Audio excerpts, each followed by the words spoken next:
més bé que la d'altres comarques la sequera que afecta Catalunya aquest estiu. Tot i que la falta d'aigua n'ha reduït i força la producció, es podrà collir un 50% del cereal, que a més és de molt bona qualitat.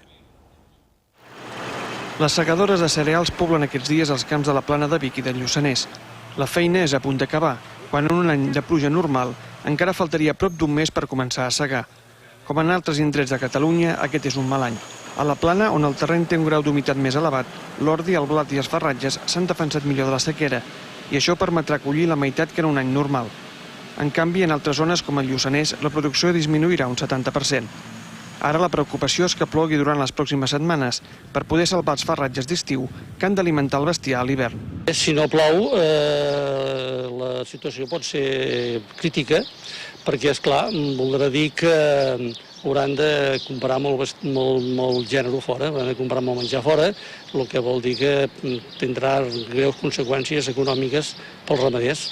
Tot i la magra collita, almenys la qualitat del gra és bona i té un percentatge més alt de proteïnes que afavoreix la producció de pinso. A la comarca d'Osona hi ha 30.000 hectàrees de conreus, la meitat de les quals està destinada als cereals.